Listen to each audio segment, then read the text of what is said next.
yatraiva yatraiva manomadiyam tatraiva tatraiva tavasvarupam Madhya hridayakashe sadanandamayo guru udetu satatam samyak ajnana timirarunaha yam shaiva samupasate shivaiti brahmedi vedantino Bauddha Buddha iti pramana padavaha kartedi nayyayika arhan nityatha jaina shasanarataha karmedi mimamsaka soyamgo vidadhatu vanchita phalam trailokyanatho Hari Soyamvo Vidadhatu Vanchita Phalam Trailokyanatho Hari Hari Hari Hari. We shall have one or two Omkara recitation in chorus. Take your pose for it. Interlock your fingers and put them on your lap. Sit comfortably erect. Close your eyes. Open the mouth and heart and join me. As I mentioned yesterday, all of you should have individually the feeling, the sankalpa as we call it, is the deliberate mental volition that this chorus recitation should permeate the whole universe, bestowing its benedictions upon all living beings for their welfare and felicity. Hari, Hari.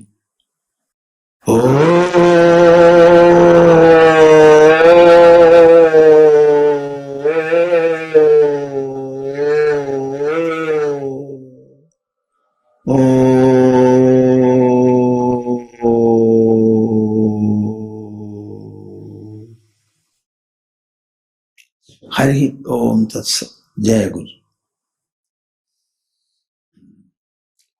I told you yesterday that Bhagavad Gita I thought of dividing into three sectors, so to say. One is how the Bhagavad Gita as a warfield dialogue began. What was the occasion that brought about this wonderful dialogue? As I mentioned, we know nothing about the whole event of Mahabharata war, except what Vedavyasa has narrated about them.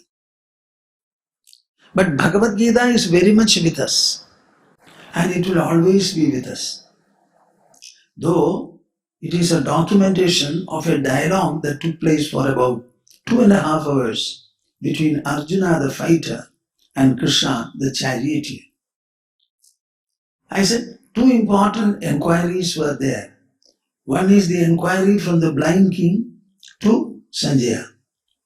The next is the enquiry from Arjuna to Krishna. Both of them I have presented before you. The entire discussion was occasioned by the Mahabharata war.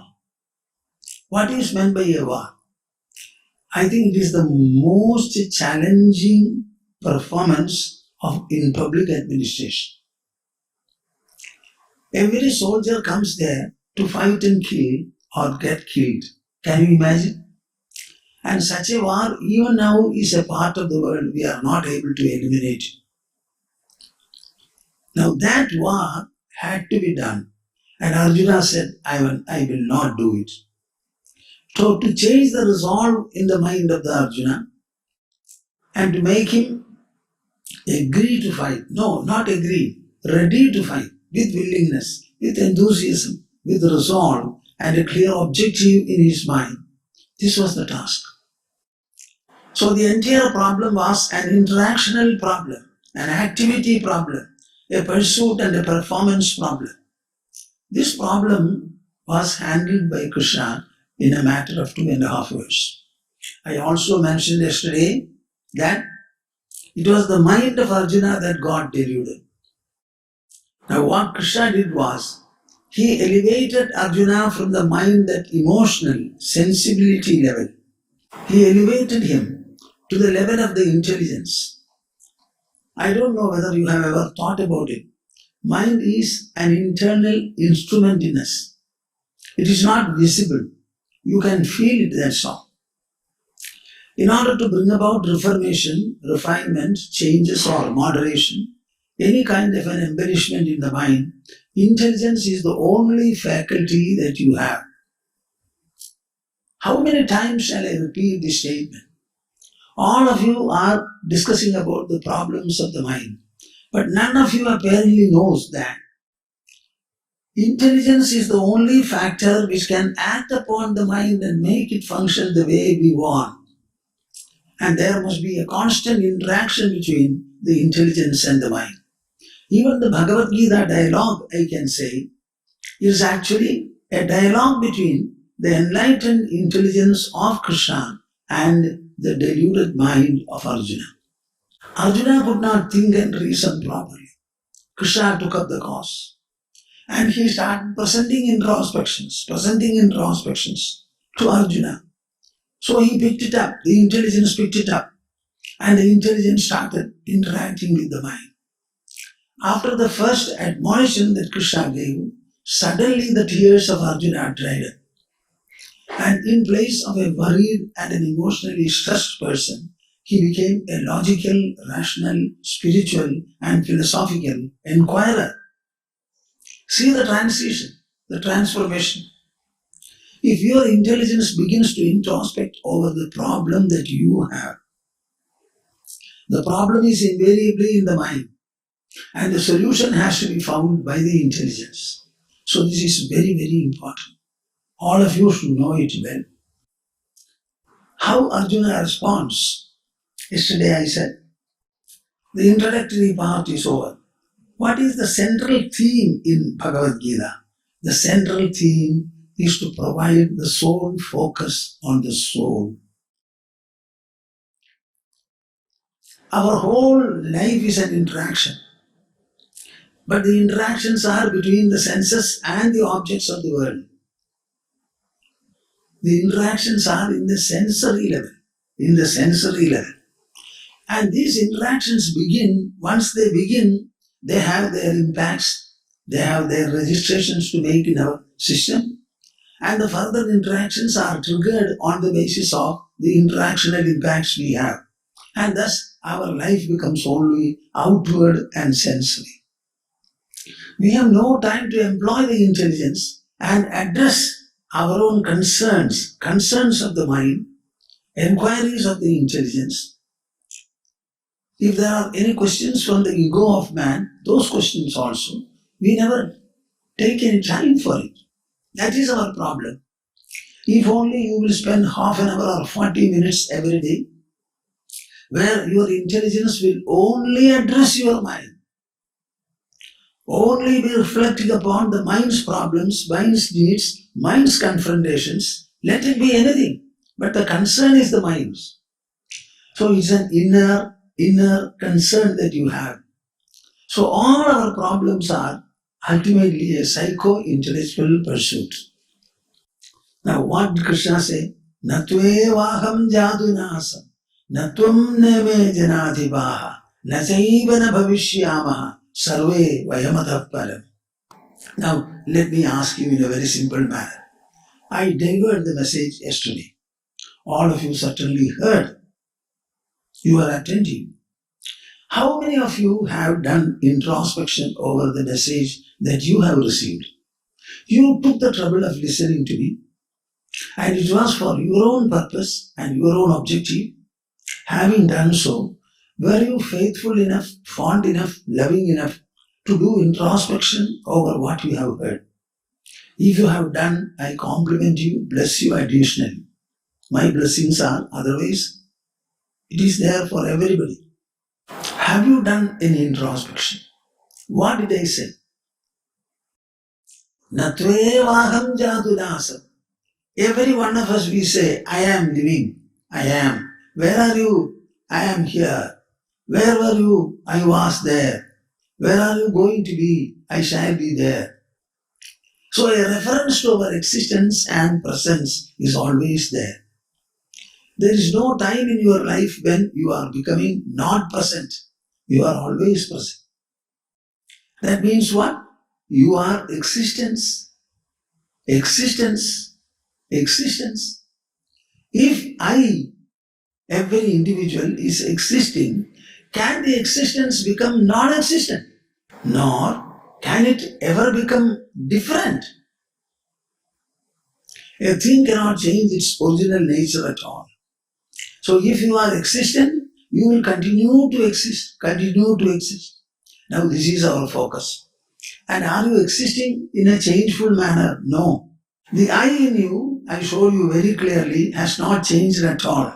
Now you tell me, you have a variable or a changeful existence in the bodily level, the biological aggregate called the body. There everything is changing.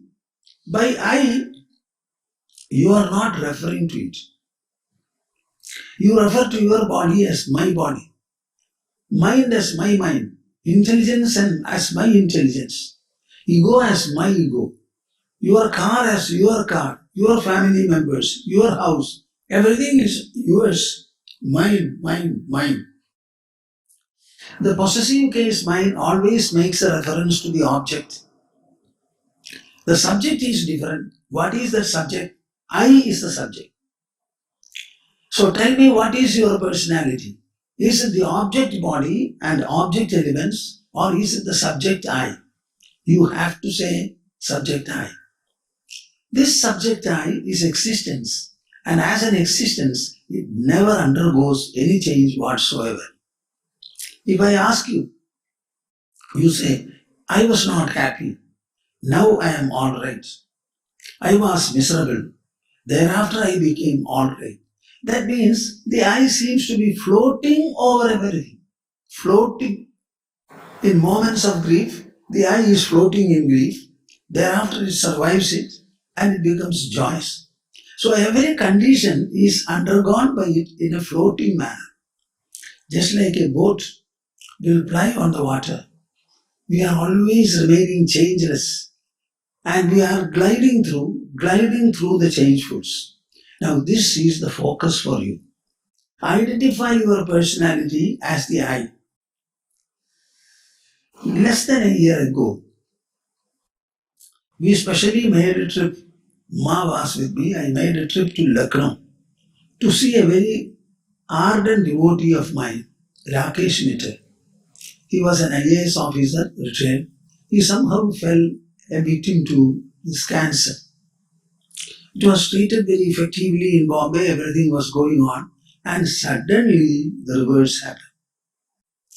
So knowing that the last day was coming, I decided to go and see him.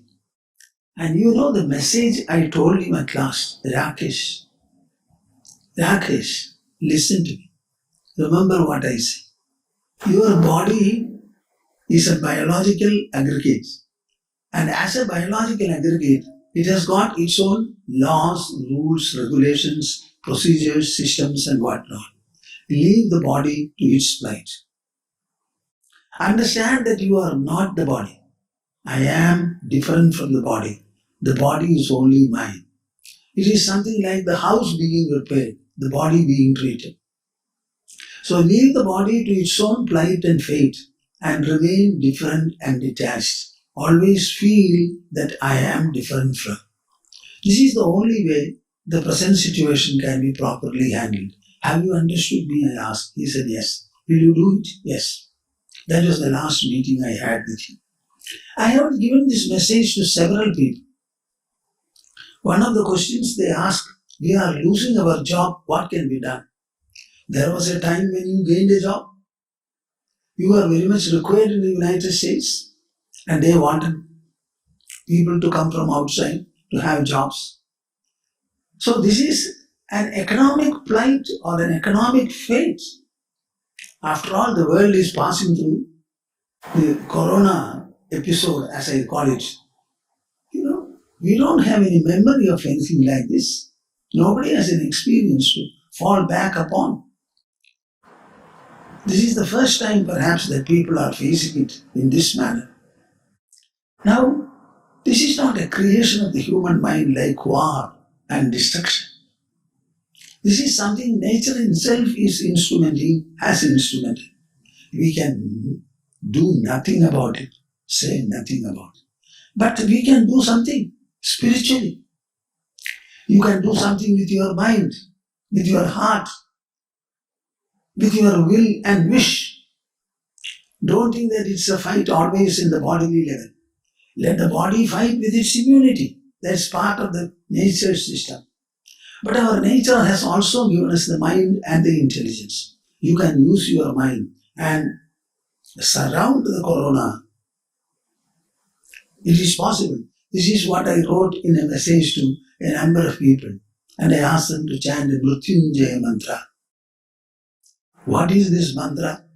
Mantra is a mental formula. Mental formula to accomplish whatever you want. Whatever you want. One interesting person from Delhi telephoned me to say, Swamiji, I don't have enough of commitment.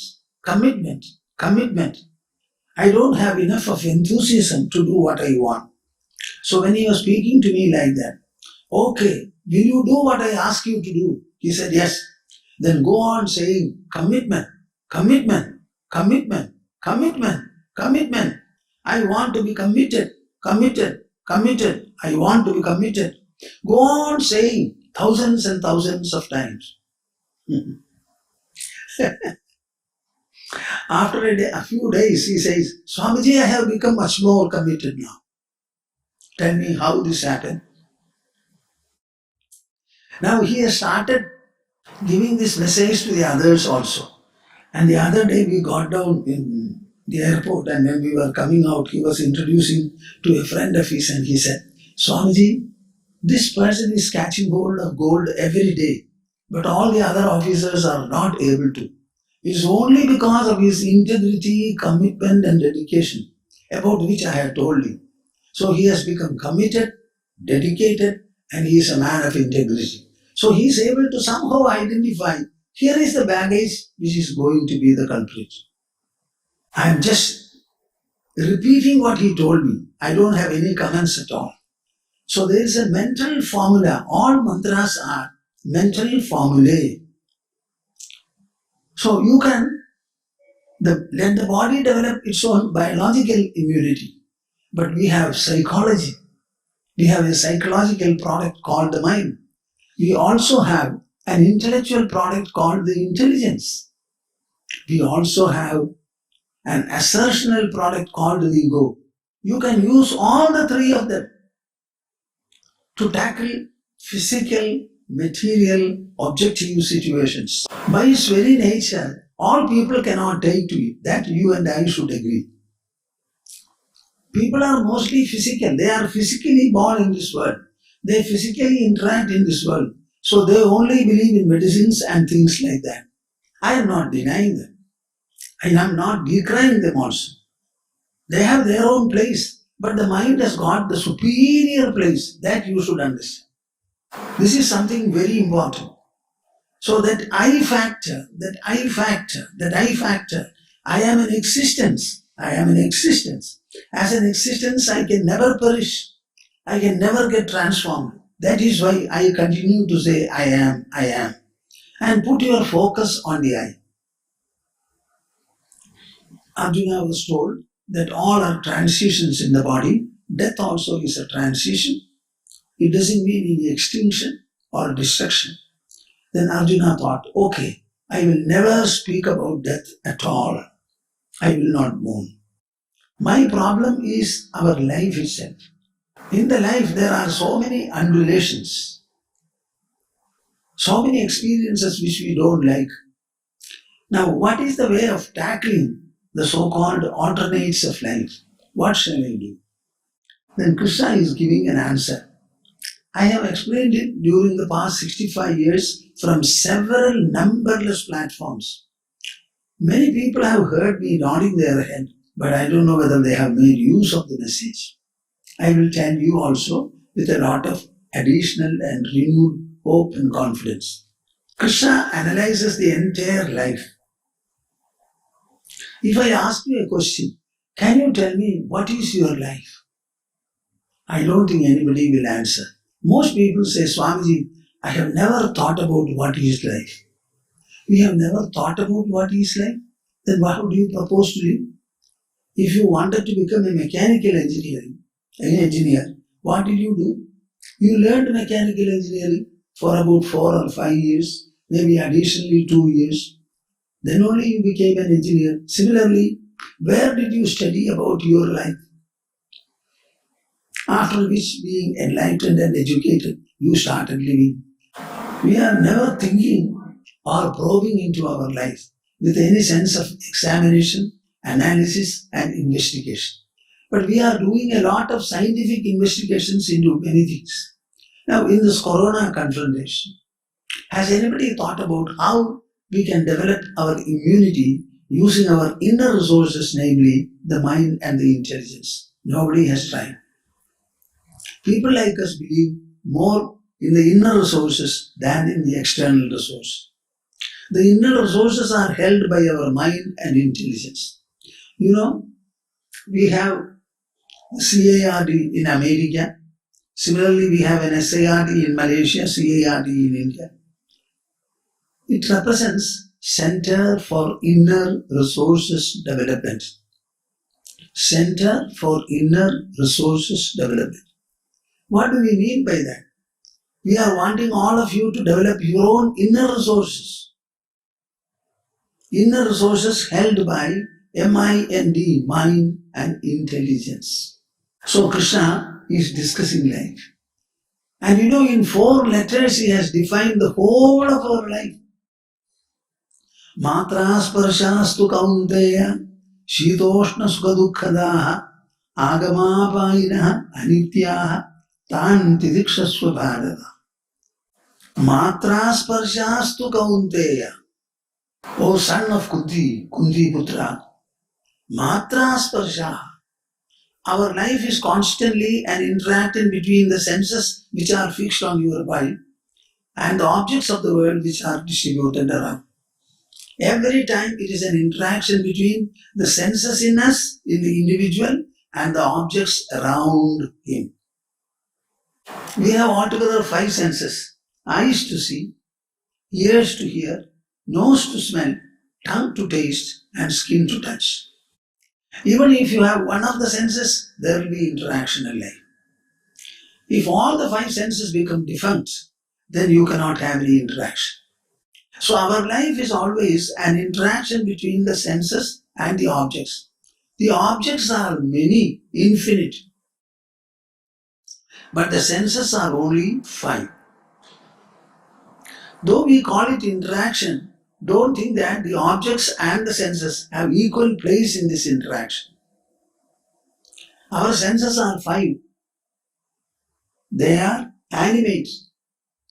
Our senses and the body are animated by the mind, by the spirit within. So they are animated. But the objects of the world are not so generally, except the living beings and plants. So our senses always have a plus factor with them. They are superior to the objects. The interactions are taking place because of the senses, not because of the objects. Suppose so many colorful things are around you. If you decide not to open your eyes, none of them can be and will be seen. The objects cannot force themselves upon the senses. It is the senses that initiate the interaction. I wanted to see, so I open my eyes and I fix it in the direction I want, where I want to see. So the whole process is mostly sense-based. The objects are present there, so to say, that's all. So life is an interaction. In the interaction, the senses in our body continue to interact with the objects of the world. When this interaction takes place, are you with me? When this interaction takes place, the interaction has got its own resultant or outcome. When the eyes see an object, the seeing does not stop in seeing. It produces an outcome. Outcome. This outcome is not in the sensory level or bodily level. The outcome is in the mind level. Mind is always a seat of emotions. So what happens? Every sensory interaction brings about the resultant called Sukha, happiness, or Dukkha, unhappiness. One of the two. Not both together. Either it will be happiness or it will be unhappiness. And this results whenever there is an interaction between the senses and the objects. What do you understand from this? As long as you have the senses in you, and the objects also are there in the world, repeated interactions between the senses and the objects will take place, and repeated Sukha-Dukkha's also will surge forth. If you are living, you are bound to have interactions with the objects, and as long as you have interactions with the objects, you are bound to have Sukha-Dukkha's one after the other. Tell me now, are Sukha-Dukkha's your creation? I hope you will understand what I say and you will talk intelligently. You should not be offended when I say you should borrow intelligence and think. Do you have to work for Sukha and Dukkha is my question. Neither for Sukha nor for Dukkha you have to work and strive. They are an outcome, an inevitable outcome of the sense-object interaction, and one after the other will take place. So what do we have to do in life? Nothing. Nothing. Go on living, go on interacting with the objects, proceed with your activity, proceed with your interaction, do whatever is necessary, but understand that all these interactional impacts will be in the way of a Sukha or a Dukkha. 50% is Sukha, only 50% is Dukkha. Generally we are not bothered about our Sukha. We are only displeased with our Dukkha. So 50% of our life is already successful. The rest of the 50%, what should be done? Krishna says, Agama apayinaha anityaha. These Sukha-Dukkhas are by their very nature coming and going, coming and going, coming and going. If you expect them not to come and not to go, it will never be. They are by their very nature occurring, and disappearing. They will prevail and then subside, emerge and subside, emerge and subside. That is the nature of Sukha-Dukkhas. If it is so, you understand them, assess them to be so. Agama apayinaha anityaha. They are not eternal at all. They don't have any power to last. So they will not last at all. They will only be transitory. Even Sukhas and Dukkha's and Sukhas, both of them alike, if they are transitory, would you like to have them at all? No. They are transitory. Because they are transitory, what do you have to do? Tan tirikshasva. Forbear them. Forbear what? Only Dukkha. Sukha you already like, so there is no forbearance there. Now this forbearance you can cultivate in your mind by your intelligence, by understanding and evaluating matters in this manner. Enlightenment is the greatest persuasion, is the greatest everything in human life. So what is Krishna doing? Employing the tool of intelligence, activating Arjuna's intellect. He is trying to make him understand that whatever Dukkha he is suffering from, that Dukkha is not worth bothering about. Tan tidikshasva. He came to the battlefield, asked Krishna to take the chariot and stop it in a suitable point so that he can examine the army. He examined the army. Suddenly he became miserable. What is this? It all happened in a flash. So this is the way. Tan tidikshasva. Now this kind of a forbearance, You know, Sukha Dukkha's are alternating, I said. What does it mean? Don't stop thinking. Think well. Whenever there are interactions between the senses and the objects, either there will be Sukha or there will be Dukkha, I said. So if Sukha and Dukkha, how do you understand them? They are one opposed to the other. Like cold and heat. Shitoshna Sukha Dukkada. In the physical and skin level, cold and heat are opposed to each other. In the same manner, in the mind level, Sukha and Dukkha are opposed to each other. Though they are opposed to each other, they are complementary to each other. What is meant by complementariness? Without Sukha, you cannot have the taste or experience of Dukkha. And without Dukkha, you cannot have the taste or experience of Sukha. So Dukkha is necessary to experience Sukha, and Sukha is necessary to experience Dukkha. So what is Sukha? The absence of Dukkha.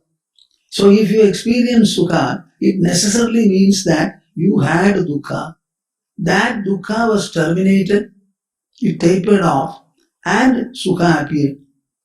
So what brings you Sukha? The previous Dukkha. And what puts you to Dukkha? It is again previous Sukha. Am I clear? Or we are getting confused? In the background of Dukkha alone, Sukha can be experienced. So what is your estimation about Dukkha? Oh, Dukkha has come. So surely I will have Sukha also. So it is Dukkha that brings Sukha. So is Dukkha a friend or a foe, you tell me now? Similarly, so far as Sukha is concerned, I can have Sukha only after Dukkha. And this Sukha will drive me again to Dukkha. So if a person drives me to if something drives me to Dukkha, is it welcome? So Sukha does not have that welcomeable feature in it. Dukkha does not have that hateable feature also in it. In as much as it brings Sukha, it is welcome and it is befriending us. In as much as it pushes you to Dukkha, this Sukha is not so much of a friend. Where do you stand now? That is why he said, develop an attitude of indifference, an attitude of forbearance towards both. Tan titikshasva bharata. Arjuna was stunned. What?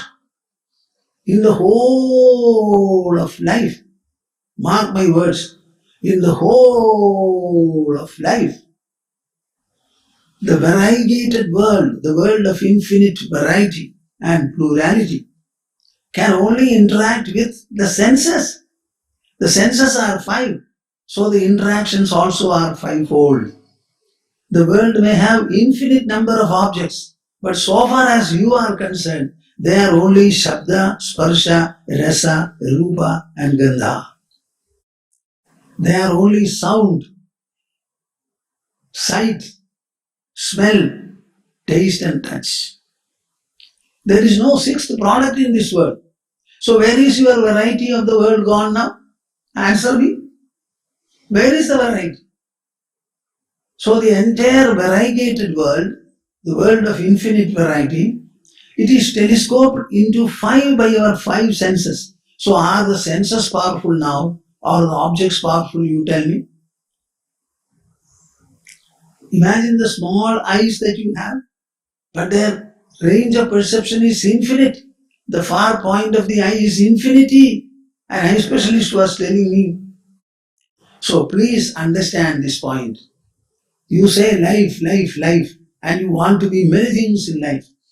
You may become many things, but the fact remains life is interactional, and you interact with only Shabda, Sparsha, Rasa, Rupa and Gandha. Whatever you may do, wherever you are, whichever be your lifestyle, married or unmarried, parents or no parents, it can only be this. So, tanti dikshasva. Now the question is how to forbear it. That forbearance cultivation, he says, yam hinavyadhayandyade purusham purusharshapha samadukha sukham dhiram sobradattvaya kalpade. Sama dukkha sukham dhiram somrutattvaya kalpade. Ba. You have to develop an attitude of being at home with both Sukha and Dukkha. When the Sukha comes, be grateful to Dukkha, and when Dukkha comes, be complimenting it. Dukkha brings Sukha, and the Sukha drives you to Dukkha. So, without unduly exulting over Sukha and unduly getting aggrieved by Dukkha, have an attitude of indifference. Between the Sukha and Dukkha, there is a kind of a line of distinction where you neither have Sukha nor Dukkha. That is actually the expression of the self. Arthad arthantaram jitte yadi madhyedu yastidhi nirasta mananakara sa swarupa sthiti smrta. This is from Yoga Vasishta Ramayana. Our mind is like this in a plane. The Sukha rises as a wave, Dukkha rises as another wave, like that. So the wave rises and it subsides. Then the next wave comes. So in between the two waves, arthandaram chitte yadi madhyedu yastidhi nirasta mananakara. In that in between stage, there is neither Sukha nor Dukkha. You think about it. Think about it. Every time you think about it, you will find the impact of Dukkha and Sukha will grow lesser, lesser and lesser. Lesser. This is a condition in the mind. That mind condition can be treated only by the intellectual penetration that you are able to make. So, when we go from Sukha to Dukkha, there is a nirasta mananakara. Sa swarupa sthiti smrta. That is the real state of the self. So the Sukha Dukkhas are necessary in order to understand that there is something like an in-between presence called the self. Something in between presence called the self. To understand it, Sukha Dukkhas are necessary. So he says, Yam hinam vyadayam dhyete purusham purusharshava samadukha sukham dhiram somrutattvaya kalpade. He who is able to pass through Sukha Dukkhas, whose mind is not shaken, afflicted, tormented, confronted by any extent of Sukha and Dukkha, that man is fit for liberation, he says. So our sadhana is in gliding through Sukha Dukkhas. Let the external causes be anything. Ultimately, they bestow only Sukha Dukkhas. All the objects put together can create only Sukha Dukkhas. So Krishna is providing a key for your life. What is that? The whole world, with all its variety, can bring about only Sukha and Dukkha in your life. And if you are able to evenize them in your mind, you have won over the world. Won over the world. The world may be anything, but they can produce only Sukha Dukkhas. And if you are able to meet them with this kind of an insight, you will find the world is won over. This is why Krishna says, Ihaiva tairjidas sargo yesham samye sthidam manah nirdosham hi samam brahma tasmad brahmani te sthidah. Whoever is able to install samya in the mind, and by virtue of the samya, they are able to sublimate Sukha Dukkhas, they have won over the world. This is the full philosophy. After having exposed the self, he is now telling him how to find the self and how to abide in the self.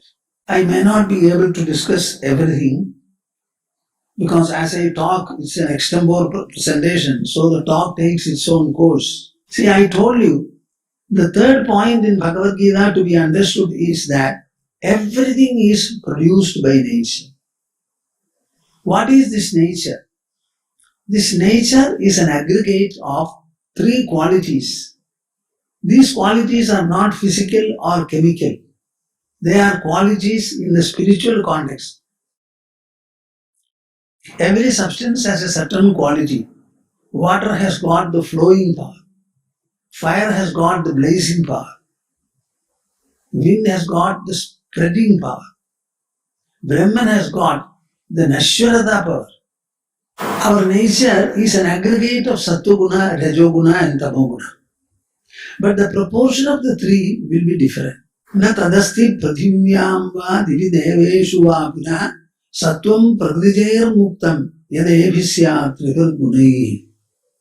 There is no being either in this world or in the heavens or in the higher celestial regions which is not governed by the three gunas, he says. So we are all a product of the three gunas. Sattva represents light, purity and wisdom. Rajas represents activity and the different emotions causing the activity.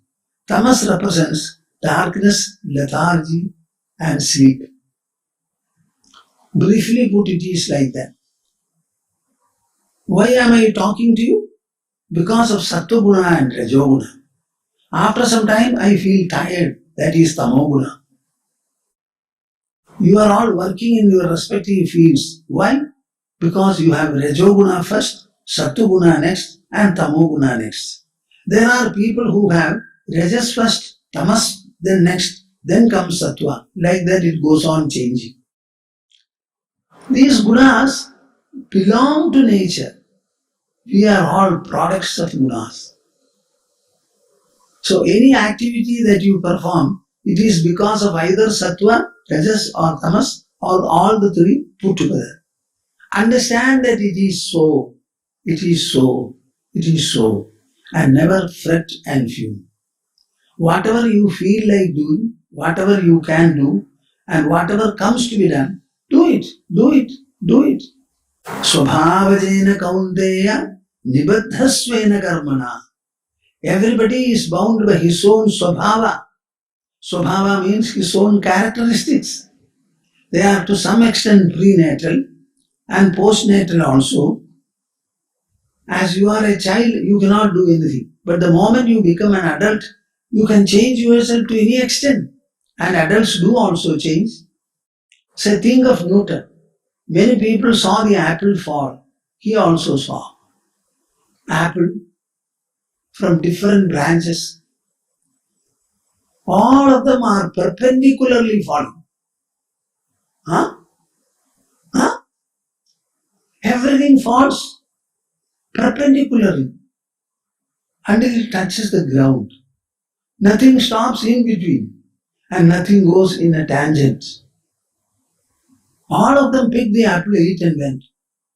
But Newton thought about the falling. And 1 year he thought and deliberated over the issue before he was able to understand and discover the force of gravity exercised by, exerted by the earth. This is the difference, my dear souls, I will like all of you to understand. You are what your intelligence is. You are what your mind's purity is. A man is judged not by what he has. He is judged by what he is. This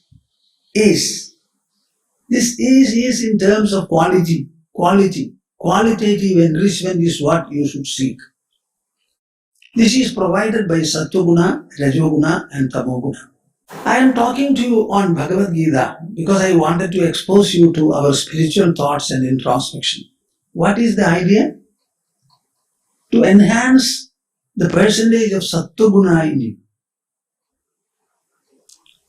Normally it is lying dormant. You use it only for objective and professional purposes. I would like you to use it for your purity purposes, your inner dimensional purposes.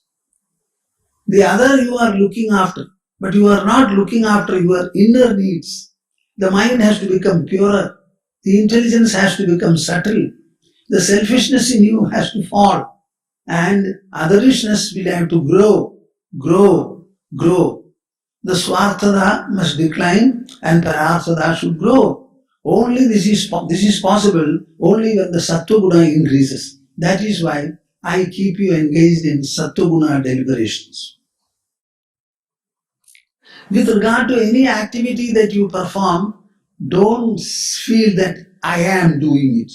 I am doing it. You are doing nothing. Your lungs are bellowing. Your heart is beating. Your stomach is digesting. Intestines are digesting.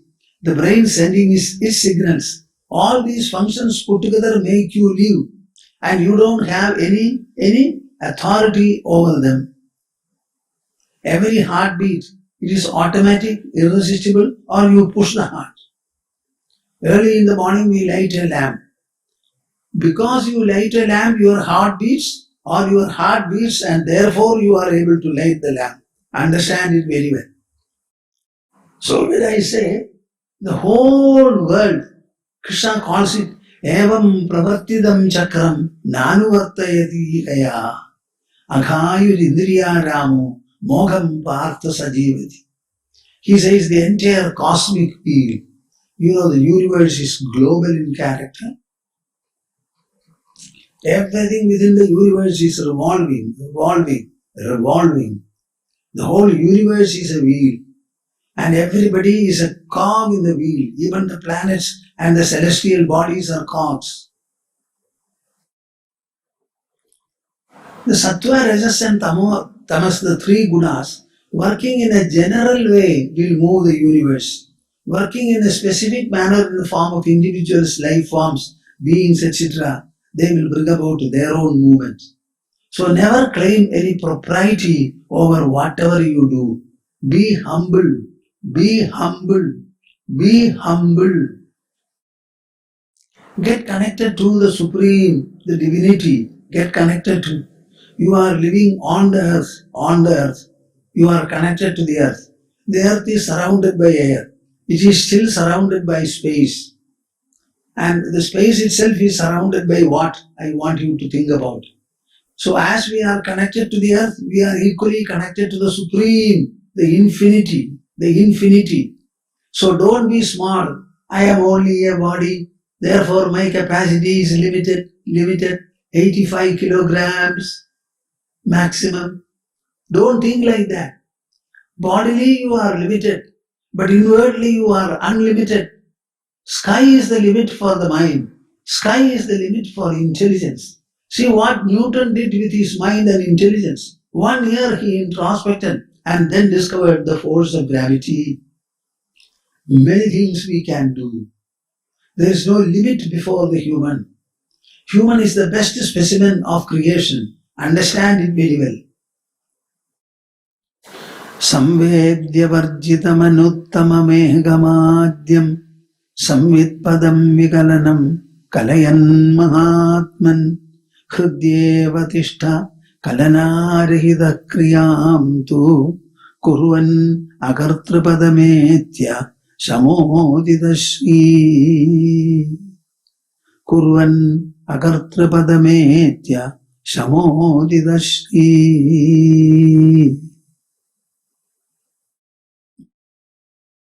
Hari, Hari, Hari. We shall have the conclusional recitation. All of you do it very vigorously and with full involvement and wholesomeness. Let the whole world be better, especially it is under the grip of a widespread corona attack. Let our own inward power give us sufficient immunity so that we can get some kind of a salvation from this widespread attack.